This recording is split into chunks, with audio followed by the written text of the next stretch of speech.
Bom dia, Paulo Moura, cientista político, 11 de abril de 2021. Domingão, vocês estão com um tempinho aí? Vamos fazer uma reflexão mais profunda no vídeo de hoje.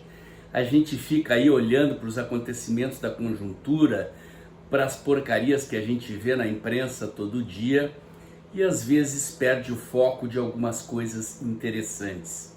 Em certos momentos é hora da gente puxar o freio, parar de olhar para os buracos da estrada, acender o farol alto, olhar para a estrada lá na frente e escolher que caminhos nós vamos assumir.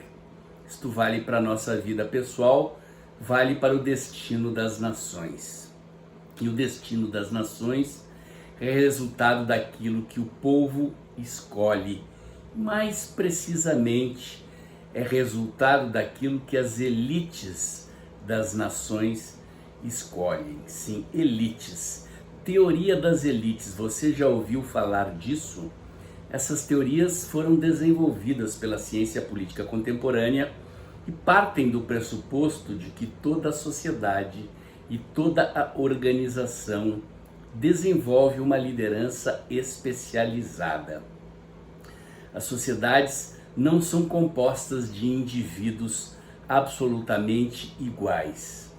Deus nos fez diferentes, a natureza também, e a vida e as experiências que nós vamos experimentando vão nos tornando cada vez mais diferentes. Somos todos iguais perante Deus e devemos ser tratados como iguais perante a lei, mas somos diferentes. E é essa diferença que faz com que exista nas relações humanas desequilíbrios de poder. Alguém é mais inclinado para a liderança do que outros. Uns são menos inclinados para liderar, são mais inclinados para serem liderados. E quem lidera conduz. O indivíduo que é líder é dotado da capacidade de pensar na frente, de enxergar na frente e de influenciar aqueles que o circundam, definindo rumos dos grupos sociais em que se inserem ou mesmo rumos das sociedades. Vocês já pararam para pensar na qualidade das elites que nós temos no Brasil? Não estou falando apenas aqui das elites políticas, estou falando das elites intelectuais, das elites empresariais, das elites sociais e também das nossas elites políticas. Vamos fazer uma reflexão sobre a experiência de algumas nações que evoluíram rapidamente da condição da pobreza e do subdesenvolvimento para o desenvolvimento, fruto da ação política deliberada das suas elites.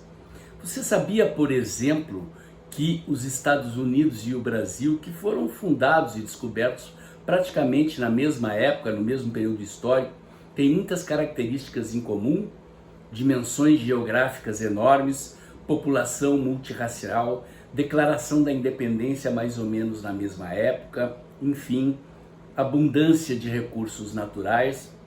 Por que será que no mesmo período histórico em que nós estamos aqui ao longo de séculos praticamente estacionados, correndo atrás dos países desenvolvidos, os Estados Unidos percorreram outro caminho e, mesmo sendo uma nação do Novo Mundo, da América descoberta, transformaram-se em líderes políticos, econômicos e militares do mundo?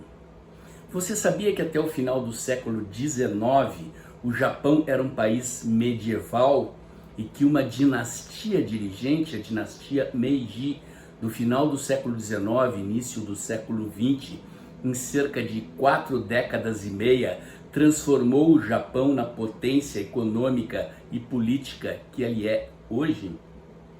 Você sabia que até meados do século XX a Coreia do Sul era um país mais pobre do que o Brasil? E graças a uma elite dirigente, a uma geração de dirigentes coreanos, a Coreia se transformou na potência que é hoje? Pois é, isto é resultado, claro, do nível de educação, da formação cultural de um povo, mas principalmente da qualidade da sua elite dirigente. conceito de elite ele se aplica a diversos segmentos da sociedade. Nós temos as elites lá do topo da cadeia alimentar, os grandes dirigentes das empresas do país, das grandes organizações, das grandes instituições e do sistema político, né? Os líderes políticos do Congresso, do Judiciário, do Executivo, e temos elites intermediárias. Você mesmo aí que está assistindo o meu canal nesse momento é parte de uma elite. Sim, você nunca parou para pensar? Se você está aqui assistindo um canal que busca oferecer conhecimentos na área de teoria política, ciência política, teoria da comunicação, para qualificar a sua participação no jogo político, significa que você participa do jogo político, logo você não faz parte da base da sociedade, de uma camada de cidadãos, em geral apolíticos, que existem em todas as sociedades e são a maioria. O cientista político norte-americano Robert Dahl estudou a inserção dos indivíduos na política e criou uma classificação, uma tipologia dos indivíduos, tal como eles se inserem nos jogos do poder. Já mostrei esse gráfico aqui em outros vídeos, vou mostrar de novo. Para Dahl, as sociedades se dividem em 4 estratos políticos. O primeiro estrato é dos indivíduos que têm o poder. O segundo estrato é dos indivíduos que almejam o poder. O terceiro estrato é de indivíduos politizados que se interessam por assuntos políticos, participam em algum grau de ações políticas, mas não necessariamente exercem ou almejam o poder. E o quarto estrato, que se compõe da maioria dos cidadãos, é dos indivíduos apolíticos, daquelas pessoas que, por serem a maioria, definem o resultado das eleições, mas que não se envolvem com a política, a não ser talvez na hora de ir votar. No Brasil, como o voto é obrigatório, muitas dessas pessoas vão votar e votam de qualquer jeito, sem se informar, sem estudar, sem qualificar a sua escolha, sem capacidade de emitir uma opinião.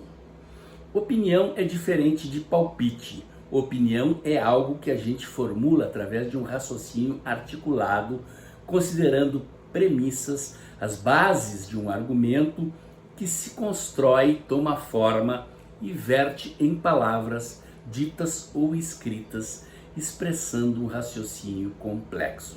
Isto é opinião. Quantas pessoas na nossa sociedade têm condições de emitir opinião?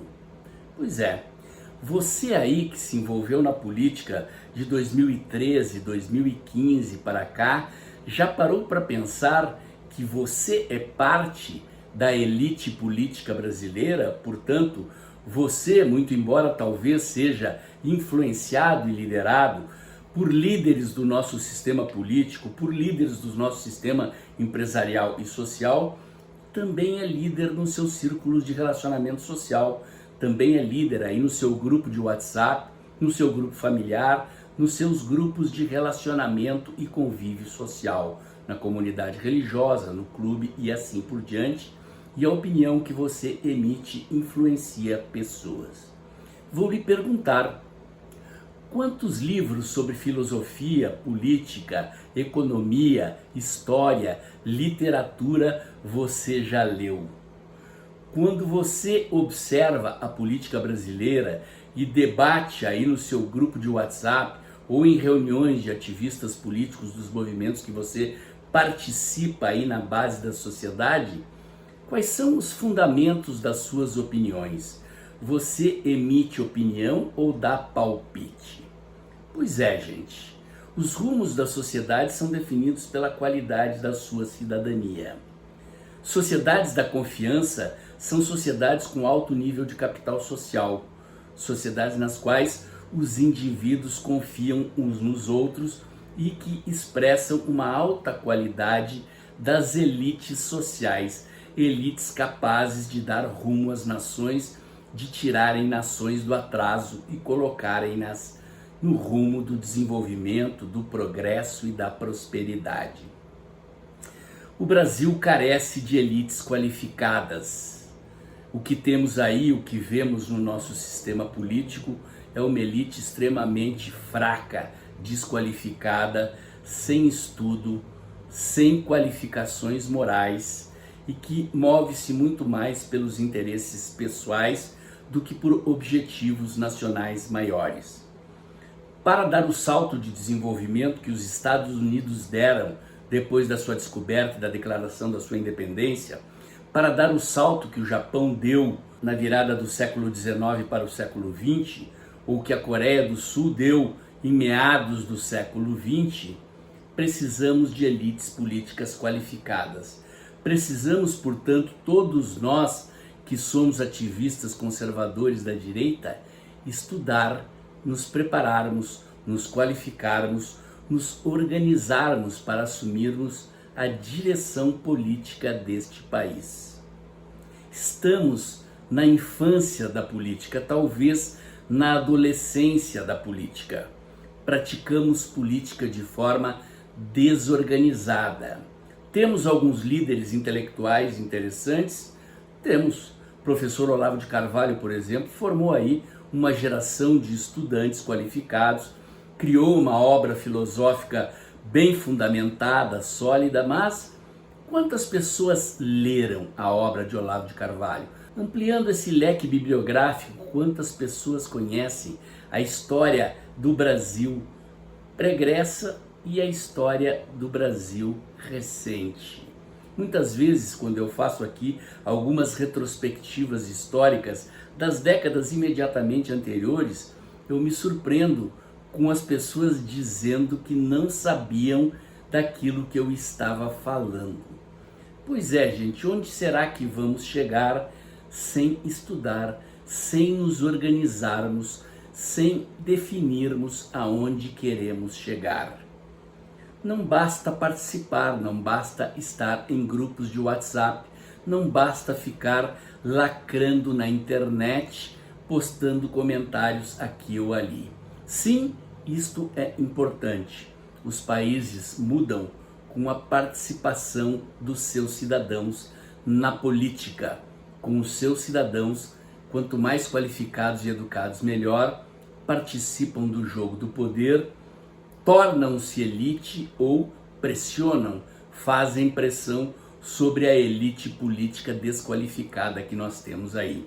Se queremos mudar o Brasil, se queremos ver o Brasil experimentar um salto de desenvolvimento histórico, como aquele que passaram os Estados Unidos no final do século XIX, ou o Japão na virada do século XIX para o século XX, ou como eu já disse aqui, a Coreia na virada dos anos 40, 50, temos que refletir sobre isso.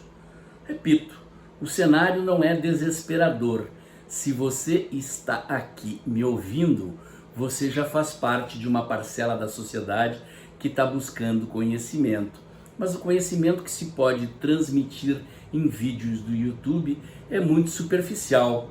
Você também tem aí o Brasil Paralelo, uma iniciativa muito rica e muito interessante que nos ensina muita coisa qualificada sobre história, política, economia, filosofia, sobre as tradições e a história do nosso país e nos ajuda a escolher caminhos. Mas se queremos ser uma elite qualificada, se queremos mudar o país e interferir nos rumos da nação, temos que ir além disso. Não basta participar, é preciso qualificar a nossa participação. Precisamos gerar líderes da estatura do Brasil que nós queremos. Gente, o comentário de hoje era esse. Se você acha que aprendeu alguma coisa nova, que eu iluminei uma estrada de conhecimentos, abri caminhos para você qualificar a sua cidadania e a sua participação na política brasileira, faz um Pix aí, ajuda o canal a crescer. O seu compartilhamento e a sua doação são importantes para que eu possa qualificar o canal, fazer investimentos aqui e oferecer a você conhecimentos, informações cada vez mais qualificadas sobre a política brasileira.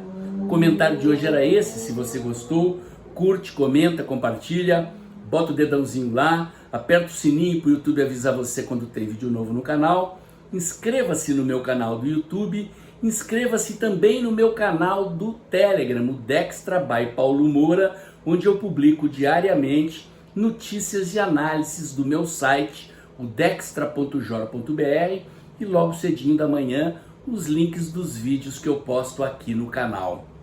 O comentário de hoje era esse e até o próximo.